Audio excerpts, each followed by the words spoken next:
Everyone, and welcome to the Amplitude of Tech podcast. I'm Shawn, Chief Marketing Officer of Amplix. This is the Inside Amplix edition of the podcast. What does that mean? We're going to bring you thought leadership from Amplix employees, actionable intel and insights that we've learned by doing thousands and thousands of technology transformation projects. Hope you enjoy the episode.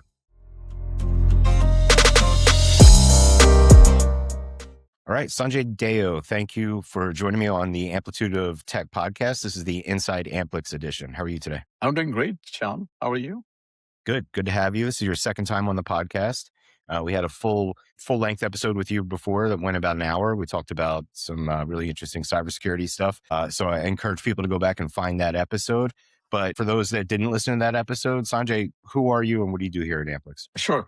Thanks, Shawn, for inviting me back. That means I did something right the first time. I didn't get thrown out. But my name is Sanjay Deo, over 30 years of IT security experience. I lead Amplix's cybersecurity practice nationally, and focus is on helping companies address their cybersecurity vulnerabilities by designing programs and handling their tactical stuff like vulnerability assessment, pen testing, assessments, and compliance. So we basically have a full practice that deals with HIPAA, PCI, CMMC, and glad to be here.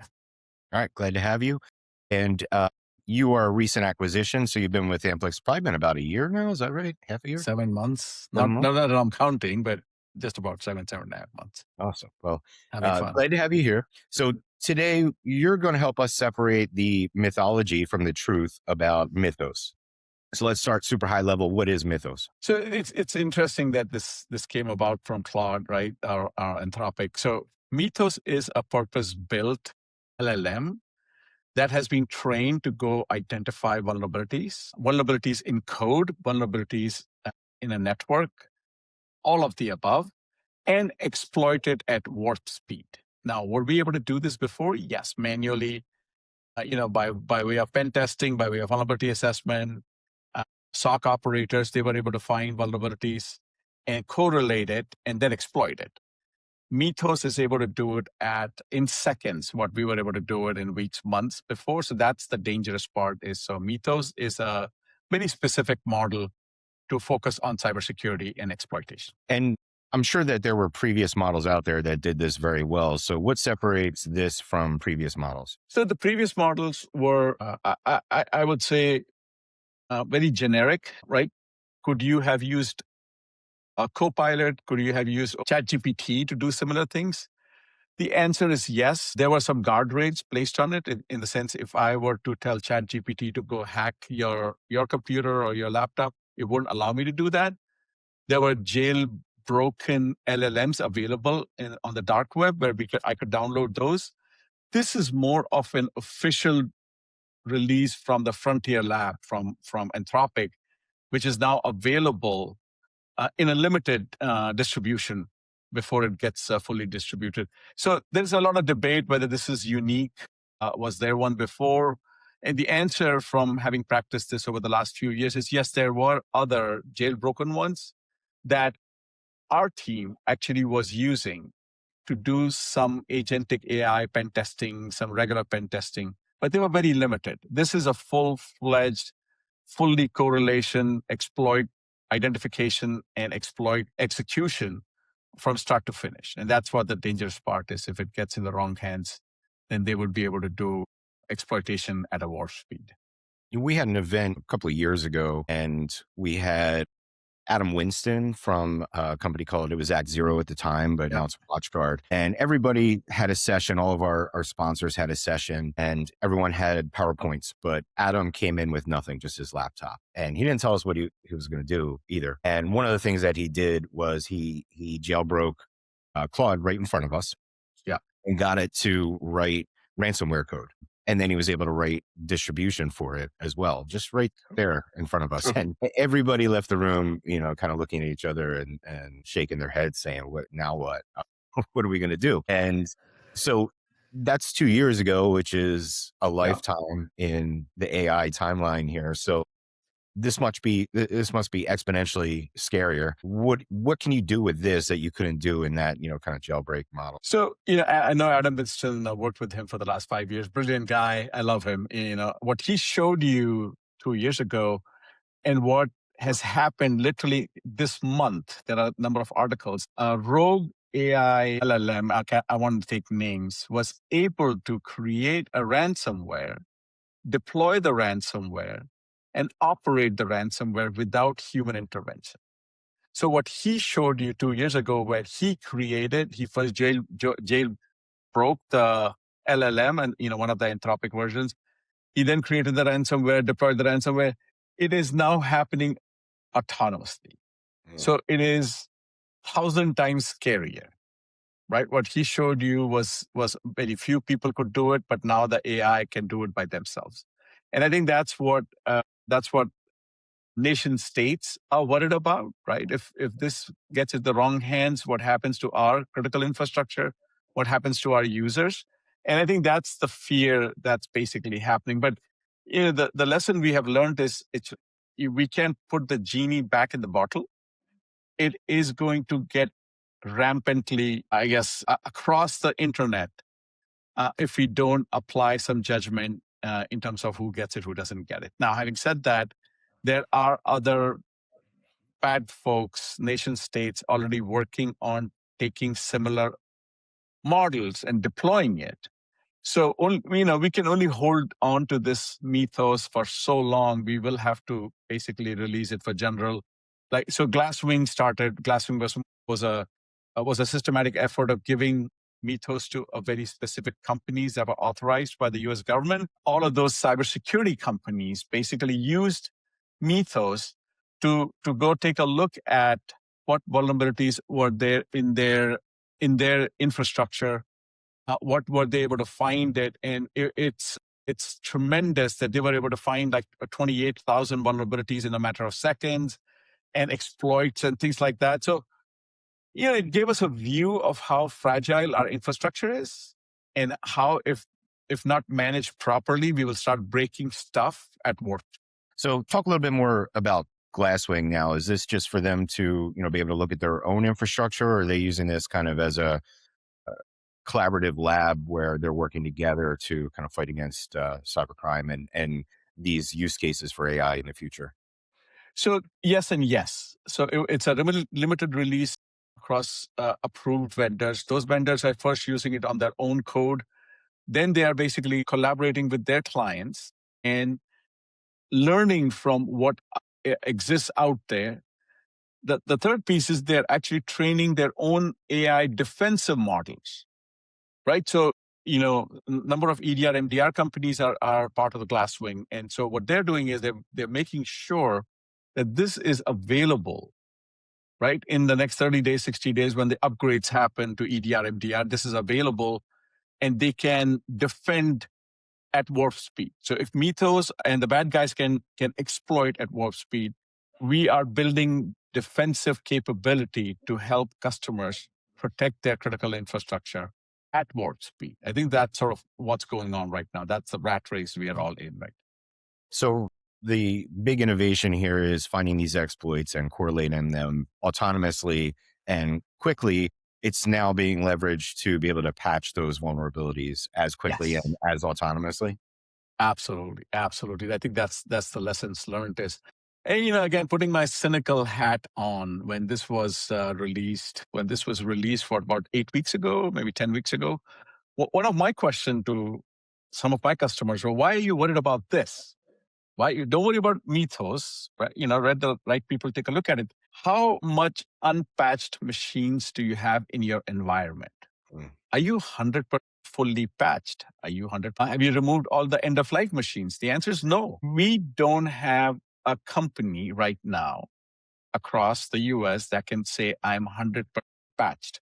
Because the way this works is every week new vulnerabilities get found and Microsoft does its patch Tuesday every month. And so the speed at which the vulnerabilities are being discovered in the existing code base and the level of exploitation and level of patching that's going on, there's a lot of delay in all of those.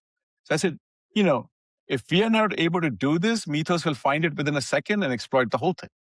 So let's focus on how we can come up with a more robust patching program, how we can make sure that our defenses, perimeter defenses, are protected.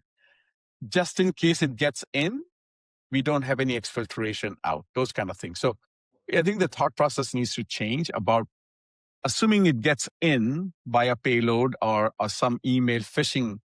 How do we protect our crown jewels or information not to get out of that network? So that it's sort of a layered approach, hand in hand with all of our security vendors going forward. So the conversation right now about Mythos, if you accept that only the good guys have it, which we hope that's true, right? Then the conversation is mostly academic. What does this mean for the security industry? What does the future look like? What does the future of the risk landscape look like? But today, the practical conversation is control what you can control, which is understanding the vulnerabilities that you have today and maybe closing the gap between, updating and patching. Yeah. So, think about it, right? Cybersecurity is a skill, and there are few vendors who have that skill, right? Manufacturing companies don't have the skill, but they may have an IT department, but they're relying on cybersecurity vendors to protect them. CPG companies, healthcare companies. So the whole idea of Glasswing is we found this model. Let's use this to help us understand how deep and broad the problem is. Let's enhance our tools, which will basically get deployed across all the industries. And those industries will then be able to benefit from a model like Mythos, which has been used by the cybersecurity vendors. They have upgraded or enhanced their techniques, EDR, MDRs, all of those things, and then they can reap the benefit without basically getting Mythos in their environment and running experiments and what to do with once you find out what's wrong, right? So let the cybersecurity companies figure it out and basically give us the upgrade so we can run it across all the industries. That's basically the whole idea, is that, even if we have unpatched machines, our EDR, MDR, firewalls have the capability of defending any attacks, which basically can be generated by a Mythos-like AI LLM. So the principle of layers of defense still applies. That's my belief. You just can't put all of your belief in one point, not just the perimeter, right? Not just the EDR, not just the MDR. It has to be layered upon. Okay, if it escapes one layer, there's a secondary layer to catch it, right? That's sort of how I have believed in building cybersecurity programs, cybersecurity architecture, and cybersecurity roadmaps. Yeah. I'm going to ask you to look into your crystal ball for a second, but what do you think this means practically for the security industry in the next, 6 months to a year to 2 years? I think this is a conversation which sometimes offends people, right? The cybersecurity companies, vendors are growing at exponential rate, right? They basically, I've heard comments like, you guys must be paying off the bad guys. That's why you're making so much money. It's like, the answer is no, right? We are advisors and the vendors, OEMs are producing technology to help you protect. So the direct impact of this is that the cybersecurity industry is going to grow. I think there is a lot more responsibility on the cybersecurity company to behave and to enhance their products so that models like Mythos basically become a non-issue. And I think we will, so the growth will come with a little bit of responsibility on our side, not little bit, a lot more responsibility on our side, that we will have to behave in manners where we sort of assure the community that we are responsible parties who are looking at this and who are providing defensive mechanisms, strategies, devices, software to help you protect yourself. Yeah. You know this better than me, so tell me if I'm wrong, but my impression is that most companies, unless they're very large, well-resourced companies or very strategic companies, or like they've got some sort of, very specific regulatory requirement, they're taking the minimum effective dose position with security, right? They can't do everything. They can't boil the ocean. So they're strategically layering in defense. But it sounds like what you're saying is, through this product over time, we may see a general hardening of the infrastructure. And that will kind of raise the level, the baseline level of security posture across the board. Yes, I think selfishly, I sit in a number of board meetings. I present to a number of boards. We have to defend the ask, right? We need so much money in cybersecurity for 26, 27, 28. One thing what Mythos has done is the way it was announced, the way it showed up on CNN and CNBC and Wall Street Journal is the board members got the same dose that we typically get as technologists. Mhm. So, in board meetings, we were being asked more, hey, what are we doing about our cybersecurity? How much money do you guys need to go protect the company? So, selfishly, it has actually the educational impact of Mythos. The way it was presented was everybody wanted to learn more about it. So our job as CISOs and cybersecurity advisors became easier because the questions were coming from the board members and we didn't have to defend, hey, why are we asking for $1 million more this year versus last year? The question was, is $1 million enough? And that sort of helped us to come up with better strategies and more technology that may reduce the risk of something like Mythos. All right. So you heard it here first that Mythos is really just a conspiracy enacted by the cybersecurity experts and the cybersecurity industry to get money out of boardrooms. Is that what I'm hearing? No, that's not accurate. That's a cynical view. But no, that's entirely not accurate. I think it's one of those where AI was completely focused on vulnerability identification and exploitation. And that's sort of the outcome of what this is. What do you recommend, or how do you recommend technology leaders talk to their board and talk to the rest of the C-suite about cybersecurity, given kind of the state of things today and trying to secure the resources that they actually do need? So, one thing we used to use in the last few years, where there were a number of reports from Ponemon Institute and IBM that basically showed from the time the bad guys got into your network to the time they actually attacked the network. About 5 years ago, it was 66 days or something like that. And 2 years ago, it was down to a month. And then, so now it is in seconds. So educating the board members and explaining that if you don't approve some of this right now, it'll be too late, right? So the timing is getting compressed. And so the investment we have to make in defenses have to be commensurate to how fast can we react. So any delay in investment will catch up to you if you don't do the right thing right. An ethical salesperson, they won't use fear. They may use urgency when urgency exists, right? But they won't use fear. But this seems like a situation where you really can't overstate the risk and the potential consequences of not being able to act fast enough. Is that right?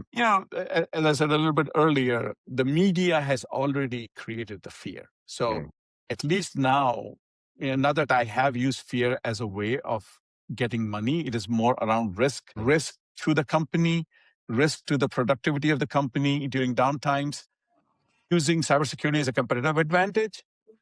Now it is the media has already created the fear. So, helping them understand what the actual fear is, what the risk is, and how this is faster or how this is a lot more intense than the last 2, 3, 4 years, I think has made the communication much easier. They are ready to listen now. I think that's sort of the side effect of all of this that's going on. Makes sense.